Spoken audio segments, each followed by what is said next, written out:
Hello, everyone, and thank you for joining us for this week's episode of Carry On, brought to you by Nation's Finest, where our mission is to support America's military veterans and their families with a comprehensive approach to housing, health, and employment that helps them to achieve self-sufficiency and reach their full potential.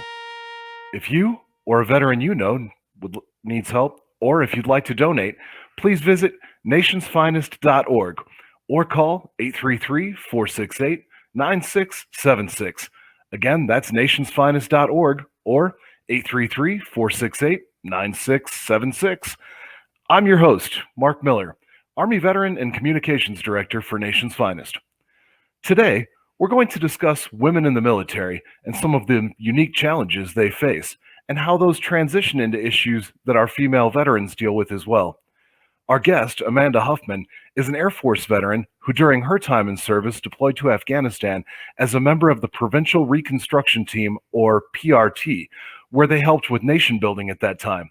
Amanda has a degree in civil engineering from California State University, Fresno. Amanda Huffman, thank you so much for joining us on Carry On today.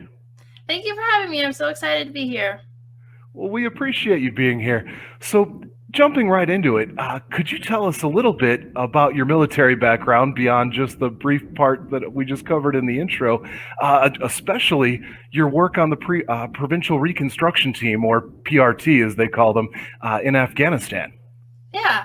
So I went to Fresno State and got my degree through ROTC, and I got my degree as a civil engineer, and that's what I did in the Air Force, was civil engineering. And my first base was Holloman Air Force Base, and I got to do environmental stuff and quick contracts for the base. The F-117 Nighthawk was retiring, and the F-22 was coming to the base, so there was lots of excuse me. There was lots of construction going on, and there were lots of things to do. And then I got tasked for a deployment to Afghanistan, a Provincial Reconstruction Team, which meant that the Air Force was loaning me out to the Army, and I got to run, or had to, I don't know, convoys in Afghanistan. And we were in Kapisa, which is about the size of Rhode Island, and it's east of Bagram and north of Kabul. And we were there for 9 months, and my job as a civil engineer was to help monitor all the contracts that were going on, and we were helping the Afghan people with building bridges, schools, government buildings, roads, and we were just really busy going to the different projects every week and working with the local Afghan people. And then when I came home from my deployment, my husband, who was active duty Air Force, he PCS'd to Ohio to get his master's, and my boss was able to get me an assignment there. So I came home, I in-processed into the base, and then I out-processed, and I got to move to Ohio. And then I finished up my time in Ohio doing energy management for the Air Force Material Command headquarters, and then I got out when my son was born. Wow, well, that is quite a lot of experience for the time you did spend in the military, and thank you for your service, by the way. Thank you. I have to say, as a former Army guy myself, we definitely appreciated the help from the Air Force on those PRTs. I wasn't there at the same one you were, but we definitely saw you guys over there and appreciate all the work you did. So, looking back at that military career that you just described for us, what were some of the unique aspects to your military experience, specifically serving as a woman, and what advice would you give to women who are considering military service? So I think one of the most unique things about my time in the military is that I deployed in 2010 before combat exclusion was lifted, but I was running convoys in Afghanistan. I got my combat action badge from the Army and a Air Force Combat Action Medal for being in a combat situation when we were off base and we were going to inspect a school. So I was out doing something that most Americans didn't know women were doing, and I was one of many women. I wasn't one of few. I was one of many women, but still I think there's a unique spin to it because so many people, especially people who haven't served in the military, didn't know about the work that women were doing both in the Iraq War and the Afghanistan conflict. And so I think that kind of gave me a platform to start my podcast where I interview women who have served in the military. And I think women listening or women considering joining the military should take time to check out the podcast because there's over 150 different interviews of women and advice to help them as they join the military. And it gives them a wide range of what it's like to be in the military as a woman, both the good and the bad. And then they can connect. And I have a girl's guide to the military that helps them as they're joining and answer some of the questions that they have. And you can get all that at the link that came up on the screen. That sounds like a great resource, and probably helpful for parents to check out too, perhaps. Yes, for sure. And what you said there about the public, non-military public, not really knowing about what women were doing previously before the combat restriction was lifted for women, absolutely right. In 20 years of asymmetric warfare, there really wasn't a front line where people are fighting and then where people are not. Those engineering missions, PRT missions, going outside the wire every day, absolutely. Those of us in uniform know.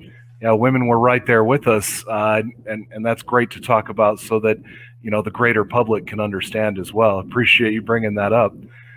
So you talk a little bit on your blog about going from active duty to diaper duty.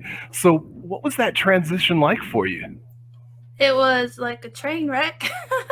It was really hard for me. I lost my identity and my purpose of being in the military, and I became a stay-at-home mom, and I didn't have a lot of friends. I didn't have a lot of connections in the community. We were living in Ohio, and most of the people that I knew worked in the Air Force, and then I was at home with a little baby. And to add more drama to it, my husband went to training for 2 months when my son was 2 months old. So it was a really hard transition. I felt really alone and really stressed, and my family was in California. And so I really struggled when I transitioned out of the military. And it was part of why I started my blog, Airman to Mom, was to talk about that struggle and talk about what that experience was like in hopes that I could find a community and build a community and meet other people like me. That's definitely a recurring theme that we hear about when people leave active duty. They search for that sense of purpose. They try to navigate the new conditions they're in. Sounds like you went through something similar. Very admirable that you're taking that experience, sharing it with others, and helping others through the transition you went through, which is what we try to do at Nation's Finest as well. So we're definitely aligned and partners in that cause for sure.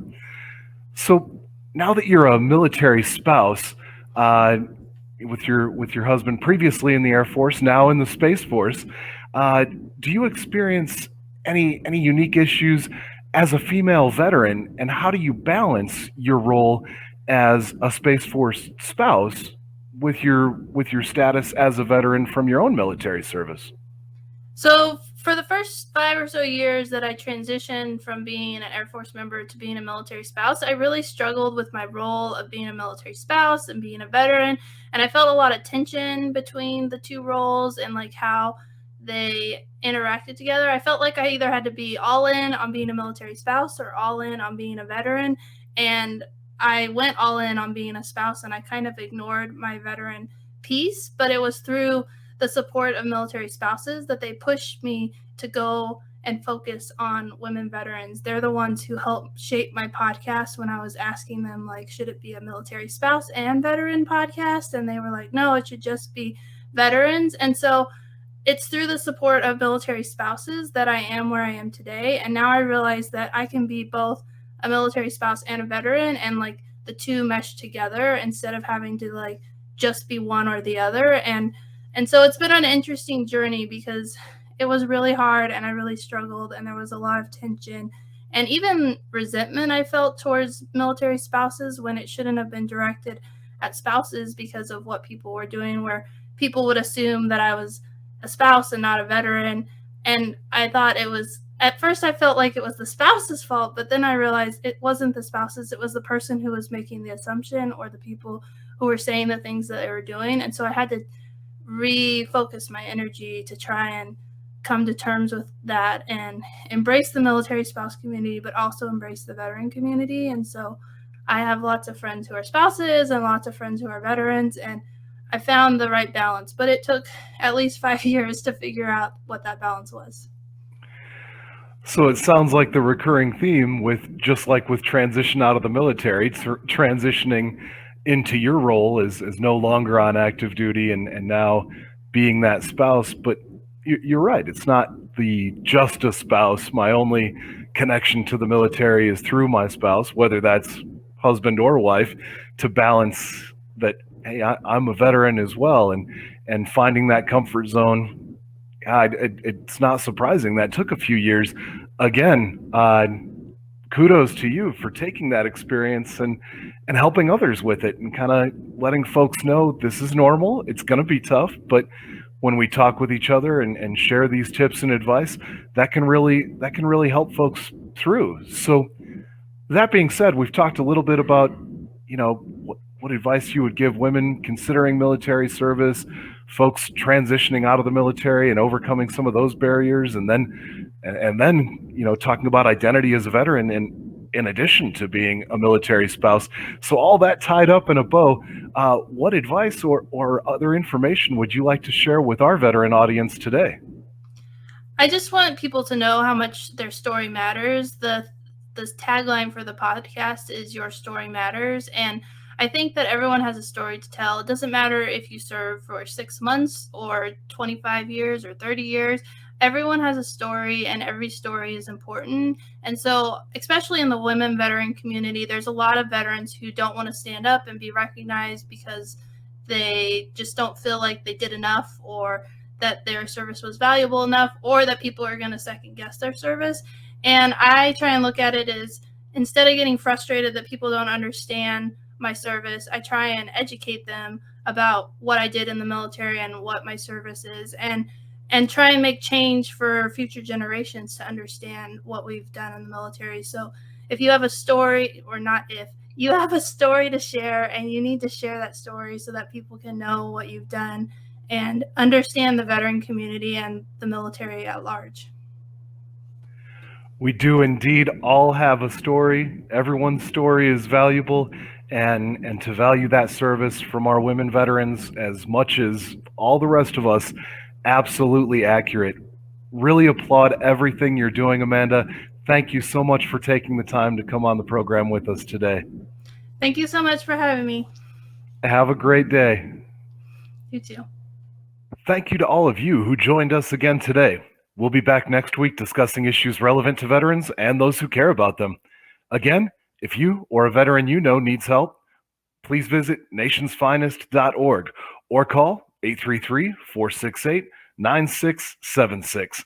Again, that's 833-468-9676. Thanks again for joining us today, and as always, carry on.